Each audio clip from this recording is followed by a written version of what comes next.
एक शान से गांव में भोलाराम नाम का एक किसान रहता था। उसके घर में 3 गायें थीं, जिनकी वजह से उसका गुजारा चलता था। रोज सुबह वो खेतों में काम करने निकल जाता और देर शाम तक मेहनत करता। कुछ समय बाद भोलाराम के घर जुड़वा बच्चियां पैदा हुईं। दोनों इतनी मिलती जुलती थी कि किसी के लिए उन्हें अलग अलग पहचानना आसान नहीं था। एक का नाम तारा रखा गया और दूसरी का नैना। लेकिन भोलाराम की पत्नी कमला इस बात से खुश नहीं थी कि घर में 2 बेटियां आई हैं। इसी वजह से वो अक्सर नाराज रहती और छोटी छोटी बातों पर भोलाराम से उलझ जाती। भगवान ने हमें 2 बेटियां दी, काश हमें 2 बेटे दिए होते। मुझे बेटियां बिल्कुल भी पसंद नहीं है। आप ही संभालना अपनी बेटियों को। अगर बेटा होता तो मुझे रानी बना के रखता और मुझे पैसे कमा के ला के देता, और ये दोनों तो फ्री का खाएंगे। क्यों बेचारी नन्ही जान को कोसती रहती हो पूरे दिन? इन बेचारों ने तुम्हारा क्या बिगाड़ा है? बिगाड़ा है, मेरे सपनों पर पानी फेरा है। मुझे बेटा चाहिए था और आ गई ये दोनों। पूरा दिन मेरा सर खा जाती हैं। आप किसी एक को अपने साथ खेत ले जाओ, मैं दोनों को नहीं संभाल सकती। एक दिन भोलाराम की पत्नी को उसके बीमार पिता की खबर पूछने उसके मायके जाना था। सुनते हो, मैं कल तारा को अपने साथ लेकर जाती हूँ। मैं 2 दिन में वापस आ जाऊंगी, ठीक है? हाँ कमला, तुम निश्चिंत होकर जाओ, मैं सब संभाल लूंगा। हाँ, मुझे सब पता है। आप तो यही चाहते हैं ना कि कब मुझसे छुटकारा मिले। तुम्हें तो लगता है कि मैं हमेशा के लिए ही घर से भाग जाऊं, है ना? अरे तुम हर बात का उल्टा मतलब क्यों निकालती हो? अच्छा, तुम्हें ऐसा लगता है तो बस मत जाओ। आहा, तुम तो यही चाहते हो कि मैं पूरा दिन तुम्हारे और तुम्हारी बेटियों के पीछे लगी रहूं। लेकिन मैं जा रही हूँ, ठीक है? अपना और नैना का ध्यान रखना। फिर दूसरे दिन कमला सुबह जल्दी उठकर अपने सारे काम निपटा के तारा को लेकर अपने मायके जाती है। आज जल्दी से सब काम निपटा के नैना को खाना खिला के तैयार कर देता हूँ और फिर अपनी 3 गायों और नैना को लेकर खेत में चारा चराने के लिए लेकर जाता हूँ। खेत में पहुंचने के बाद भोलाराम नैना को एक पेड़ के नीचे सुला देता है और वो खेत पर काम करने लगता है और वो वहीं बगल में गायों को घास खाने के लिए छोड़ देता है। बहुत तेज धूप हो रही है, मुझे आज बहुत थकावट सी लग रही है। मैं भी थोड़ा समय के लिए पेड़ के नीचे थोड़ा आराम कर लेता हूँ, फिर आके बाकी का काम कर लूंगा। वहाँ पेड़ के नीचे ठंडी हवा चल रही थी तो भोलाराम की आंख लग गई। इतने में नैना खेलते खेलते काफी दूर निकल गई। ये पूरा दृश्य एक लोमड़ी देख रही थी। अरे कितना मूर्ख इंसान है, अपनी छोटी सी बच्ची का ध्यान नहीं है। मैं एक काम करती हूँ, मैं उस बच्ची के पीछे जाती हूँ, नहीं तो उसे इस जंगल में नुकसान पहुँच सकता है। तभी लाली उस बच्चे को लेने उसके पीछे जाने लगती है और जब वो उसके पास पहुँचती है तो बहुत डर जाती है। उसको दिखा कि उस बच्ची के सामने एक भयानक राक्षस खड़ा है और वो कुछ बोल रहा था। अरे वाह, क्या बात है! आज तो शिकार खुद चलकर मेरे पास आया है, वो भी इतना मजेदार। बहुत दिनों के बाद किसी इंसान का भोजन करने को मिलेगा, लेकिन पहले इसे मेरी गुफा में लेकर चलता हूँ, वहीं इसको आराम से खाऊंगा। भगवान, मुझे जल्दी इस बच्ची को लेकर भागना होगा, नहीं तो ये राक्षस इसे अपना भोजन बना लेगा। तभी लाली अपनी जान की परवाह किए बिना समय रहते ही उस बच्ची को उठाती है और पूरी जान लगाकर वहाँ से भाग जाती है। हे मूर्ख जानवर, तुम इस बच्चे को कब तक बचाओगे? एक ना एक दिन मैं इसे जरूर अपना भोजन बनाऊंगा और साथ में तुम्हें भी। लाली बच्ची को भोलाराम के पास ले आती है और कहती है, तुम कैसे पिता हो, बच्ची का ध्यान नहीं रख सकते? तभी लाली भोलाराम को पूरी बात बताती है और उसे सावधान करती है कि वो बच्ची का ध्यान रखे, क्योंकि वहाँ पर मायावी राक्षस का खतरा है। दूसरे दिन सुबह भोलाराम नैना को लेकर गायों को चारा खिलाने के लिए लेकर गया। थोड़ी देर तक वो बच्ची वहाँ खेल रही थी, लेकिन अचानक जोरों का तूफान आया। तूफान इतना भयानक था कि वहाँ पर कुछ भी नजर नहीं आ रहा था। मुझे कुछ भी दिखाई नहीं दे रहा। नैना, तुम कहाँ हो मेरी बच्ची? तुम कहाँ हो? हे भगवान, ये क्या हुआ? उसने अपने हाथों से बच्ची को ढूंढने का प्रयास किया, लेकिन उसे नहीं मिली। तूफान काफी देर तक रहा और जब वो थोड़ा कम हुआ तो भोला राम ने देखा कि वहां कोई नहीं था। अरे मेरी बच्ची नैना कहाँ गई? और गाय भी नहीं दिख रही है। सब कहाँ चले गए? हे भगवान, सबकी रक्षा करना। भोला राम ने घंटों तक आसपास सभी जगह देखा, लेकिन उसे कुछ पता नहीं चला। वो निराश होकर घर वापस आया। उसने देखा तो उसकी सभी गाय वापस आ गई थी, लेकिन उसकी बेटी नैना नहीं थी। भगवान का शुक्र है कि मेरी सभी गाय वापस आ गईं। अरे, लेकिन नैना नहीं है इनके साथ। हे भगवान, मेरी बच्ची जहां भी है जल्दी मुझे मिला दे। मेरी बच्ची न जाने किस हालत में होगी। वहीं दूसरी तरफ कमला मायके से वापस आ रही थी। तभी उसके मन में एक विचार आया। क्यों ना मैं इस तारा को जंगल में ही छोड़ दूं? बड़ी परेशान हो गई हूँ मैं इससे। नहीं, मैं ऐसा नहीं कर सकती।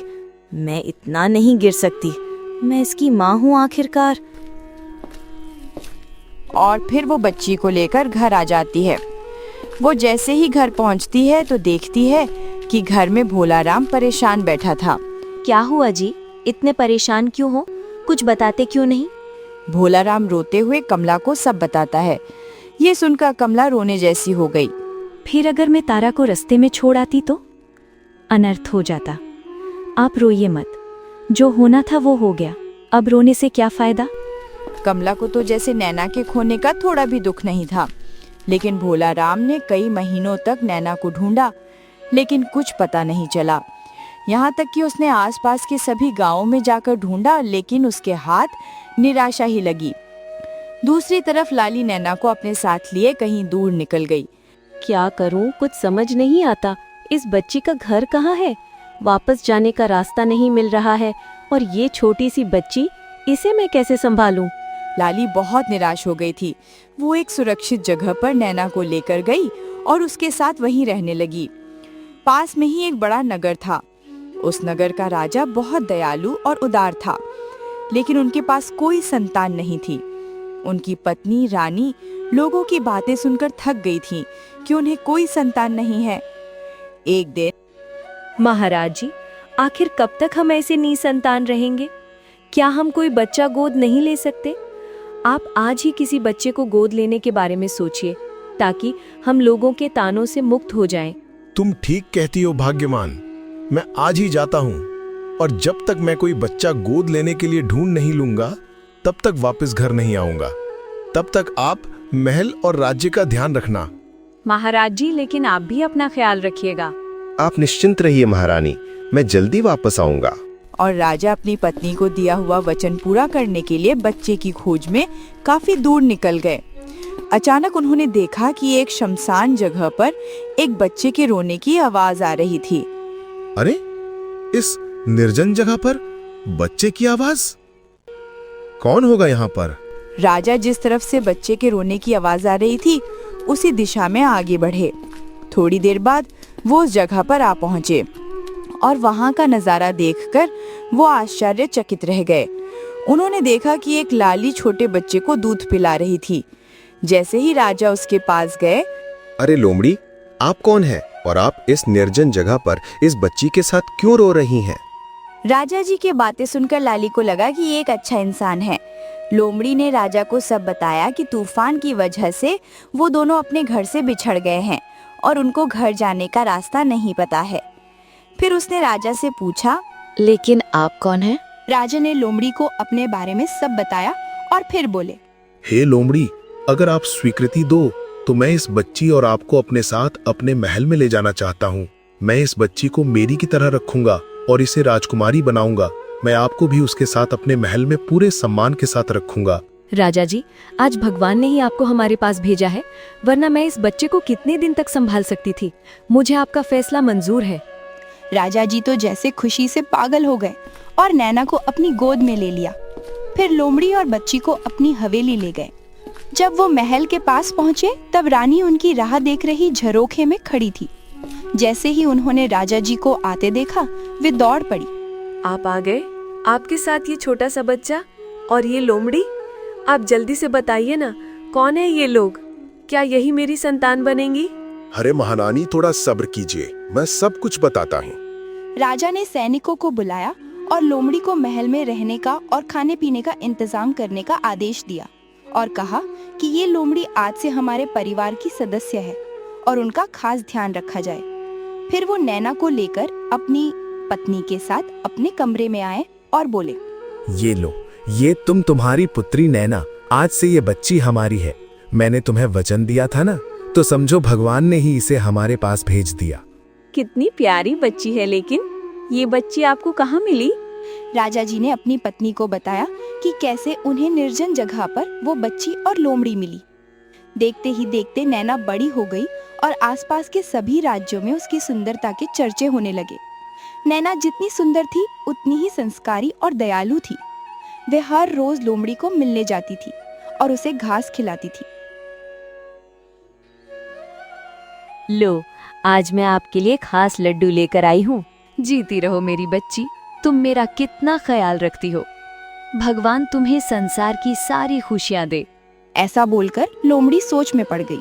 पता नहीं भोला राम और कमला का इसके बिना क्या हाल हुआ होगा। तारा भी इतनी बड़ी हो गई होगी। भगवान जाने बेटी नैना अपनी असली माता पिता और बहनों को कभी मिल पाएगी या नहीं। अच्छा लोमड़ी जी, मैं जा रही हूँ नगर भ्रमण पर। बेटी, आज मेरा भी घूमने का मन हुआ है। बहुत दिनों से हरी भरे खेत देखने की इच्छा हो रही है। तुम मुझे भी अपने साथ ले चलो। अच्छा लोमड़ी जी, आप भी मेरे साथ चलिए, मैं आपको नगर दिखाकर लाती हूँ। और वह अपने खास सैनिकों के साथ चलती चलती बहुत दूर एक जंगल के पास पहुंचती है और ये देखकर लोमड़ी बहुत खुश हो गई। कितनी सुंदर जगह है। बेटी, मैं अभी थोड़ी देर में आती हूँ, तुम मेरा यहीं इंतजार करना, ठीक है? हाँ लोमड़ी जी, जल्दी आना, मैं आपका यहीं पेड़ के नीचे इंतजार करूंगी, ठीक है? तब तक मैं थोड़ा आराम कर लेती हूँ। राजकुमारी पेड़ के नीचे थोड़ी देर आराम करने लगी। तभी लोमड़ी थोड़ा टहलने के लिए चल पड़ी।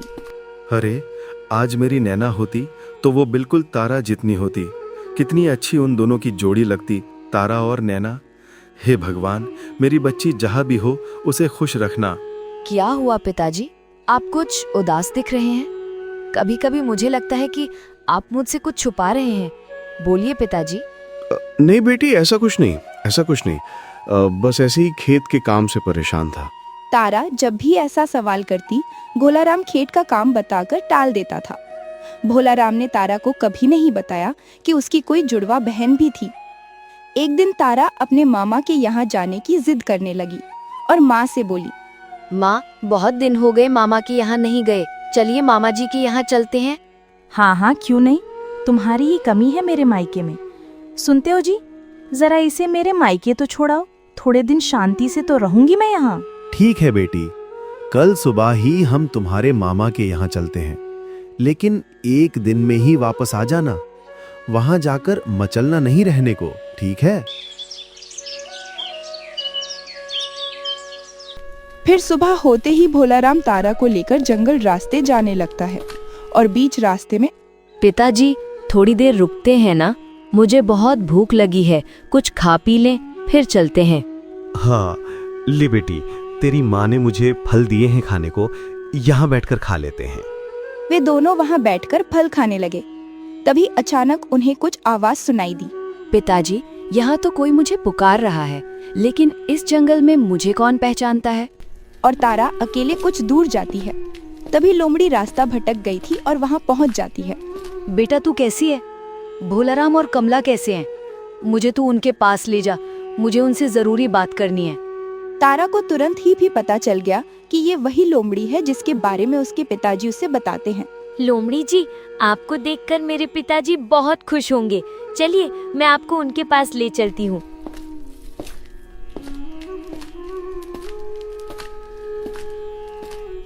पिताजी, देखिए मैं किसे लेकर आई हूँ।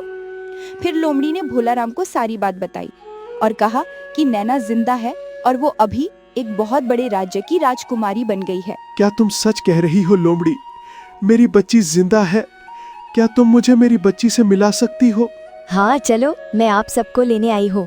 सुनो कमला, हमारी नैना जिंदा है। बेटी, तुम्हारी जुड़वा बहन जिंदा है, वो एक बड़े राज्य की राजकुमारी बन गई है। देखो, तुम हर रोज अपनी बेटियों को कोसती थी, आज देखो वो राजकुमारी बन गई है। उसने आज हमरे भाग्य भी खोल दिए हैं। आप सही कह रहे थे जी, मेरी सोच गलत थी। आज मेरी आंखें खुल गई हैं। हमें लड़की और लड़के में भेदभाव नहीं करना चाहिए। बेटा तारा, मुझे माफ कर दे। मैंने तेरे साथ भी बहुत बुरा व्यवहार किया। क्या पिताजी सच मेरी जुड़वा बहन है? आप पता चला, आप मुझे देखकर जब उदास होते थे तब आप मेरी बहन नैना को याद करते थे पिताजी। मुझे भी मेरी बहन से मिलना है। आप मुझे भी अपने साथ ले चलेंगे ना? हाँ जरूर, हम सब एक साथ चलेंगे अपनी तारा को मिलने के लिए। चलो लाली, तुम हम सबको हमारी बेटी के पास ले चलो। वहाँ नैना काफी देर तक लाली की राह देखकर उसे आसपास ढूंढने लगी। अरे, ये लाली जी कहाँ चली गई? रात होने को आई। लगता है वो शायद वापस घर चली गई होंगी। मैं जाकर पता लगाती हूँ। राजकुमारी ने महल आकर देखा तो लाली नहीं थी। उसने सैनिकों को उन्हें ढूंढने का आदेश दिया। वहीं दूसरी तरफ लाली, भोलाराम और तारा नैना से मिलने के लिए निकल पड़े। रास्ते में वे लोग जंगल से गुजर रहे होते हैं तो थोड़ी देर आराम करने के लिए रुकते हैं। तारा अपने माता पिता के पास आराम करने लगती है और सभी को नींद लग जाती है। तभी वहाँ वो भयानक राक्षस आता है जो तारा को बचपन में उठाने आया था। अरे, ये तो वही लाली है जिसने बरसों पहले मेरे शिकार इंसान के एक बच्चे को छीन कर भागा था। ये लड़की भी वही होगी जो उस समय मेरा शिकार होते होते बच गई थी। यही सही मौका है बदला लेने का। ऐसा कहकर वो राक्षस चुपचाप तारा को वहाँ से उठाकर ले जाता है। थोड़ी दूर जाने के बाद तारा की आंख खुलती है तो वो राक्षस को देखकर बहुत डर जाती है और जोरों से बचाओ बचाओ चिल्लाने लगती है। तभी एक राजकुमार वहाँ से गुजर रहा था। उसने तारा की आवाज सुनी और वो वहाँ पहुँच गया। बचाओ बचाओ, मेरी मदद करो। मुझे इस राक्षस से छुड़वाओ। कोई बचाओ मुझे। हे दुष्ट राक्षस, छोड़ दो इस लड़की को, वरना मैं तुझे जिंदा नहीं छोड़ूंगा। अरे ओ बालक, तू मुझे क्या मारेगा? अच्छा होगा अगर तुम यहाँ से चले जाओ, नहीं तो मैं इसके साथ तुझे भी मौत के हवाले कर दूंगा। फिर राजकुमार और राक्षस के बीच भयानक युद्ध होता है। वो राक्षस राजकुमार को मारने जा रहा था, तब पीछे से अचानक एक तीर आया और राक्षस को वहीं ढेर कर दिया। राजकुमार ने देखा तो राजकुमारी नैना ने उसकी जान बचाई। उसका सर जैसे चकरा रहा था।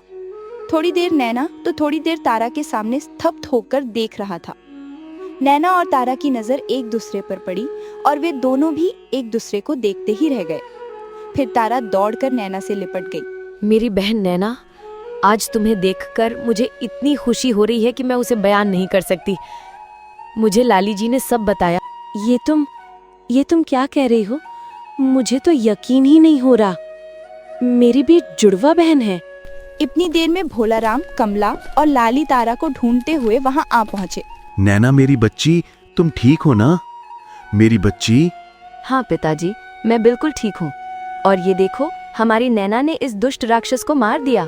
तारा, बेटी मेरी बच्ची, भगवान का लाख लाख धन्यवाद कि तुम सही सलामत हो। लेकिन मेरे माता पिता ने तो मुझे कभी भी ये बात नहीं बताई। बेटा, चलो हम सब राजा जी के महल चलते हैं और वहीं पर सारी बात करते हैं। फिर वो सभी लोग महल जाते हैं। महल में नैना और तारा एक साथ आगे चलते हैं तो सभी लोग उन्हें देखकर हैरान रह जाते हैं। राजकुमारी ने सैनिक को इशारे से सबको अंदर आने देने के लिए बोला। जैसे ही सब लोग अजय वर्मा के पास पहुंचे, सभी लोग नैना और तारा को देखकर हैरान रह जाते हैं। अजय वर्मा जी, ये तारा की जुड़वा बहन नैना है और हम माता पिता हैं। राजा जी और उनकी पत्नी पहले तो ये सोच के दुखी हो जाते हैं कि वे कहीं तारा को वापस ना ले जाए, लेकिन बाद में अजय वर्मा जी उनके स्वागत के लिए जाते हैं और सभी का स्वागत करते हैं। महाशय, मैं आपका धन्यवाद करता हूँ और आपसे माफी भी मांगता हूँ। हमने आपको ढूंढने की बहुत कोशिश की, लेकिन जब आप नहीं मिले तो नैना को हमारी बेटी बनाकर हमारे साथ रखना पड़ा। आप लाली से पूछ सकते हैं। नहीं महाराज, आप मुझे शर्मिंदा कर रहे हैं। भला मैं आप पर शक कैसे कर सकता हूँ? आपने तो इतना नेक कार्य किया है। मुझे लाली ने सब बताया। मैं आपका जितना धन्यवाद करूं उतना कम है। पिताजी, मैं आपसे नाराज हूँ। आपने मुझे कभी भी ये सब बातें नहीं बताई। बेटा, मैं तुम्हें सब बताने वाला था, लेकिन लाली ने कहा कि जब सही वक्त आएगा तब हम तुम्हें सब बता देंगे। अजय वर्मा जी, हम आपसे तारा वापस लेने नहीं आए हैं। हम तो बस हमारी खोई हुई बेटी को देखने और मिलने आए हैं। मुझे पता है एक बेटी से बिछड़ने का दुख क्या होता है, और मैं आपको ये दुख देना नहीं चाहता हूँ। पिताजी, आप कितने अच्छे हैं। मैं बहुत भाग्यशाली हूँ कि मुझे आप दोनों जैसे पिता मिले जो अपनी बेटी को इतना प्यार करते हैं। पिताजी, क्या हम इन सबको अपनी हवेली में रहने दें तो कितना अच्छा होगा। मुझे मेरी बहन और माता पिता से अलग भी नहीं होना पड़ेगा और आपको भी दूसरी बेटी मिल जाएगी। अजय वर्मा और सब लोग हंसने लगे और राजा जी ने नैना और तारा को अपने गले लगाकर बोला, आज मैं पूरे गांव में ये घोषणा करता हूँ कि अब मेरी एक नहीं 2 बेटियां हैं, और दोनों बेटियां नैना और तारा का विवाह मैं धूमधाम से करूंगा। लेकिन महाराज, आप फिक्र ना करें, हम दोनों साथ बैठकर अपनी बेटियों का कन्यादान करेंगे। लेकिन मेरी नैना तो राजकुमारी नहीं है, तो उसके लिए योग्य युवक ढूंढना पड़ेगा। बाबूजी, आप फिक्र न करें, मेरा जुड़वा भाई है, वो आपकी तारा से शादी कर लेगा। नैना, हम दोनों बचपन में एक दूसरे से बिछड़ गए। हमारा बचपन एक साथ नहीं गुजरा, लेकिन अब शादी हम एक ही घर में करेंगे। और ये सब सुनते ही सभी लोग खुश हो जाते हैं और सभी लोग खुशी खुशी रहने लगते हैं।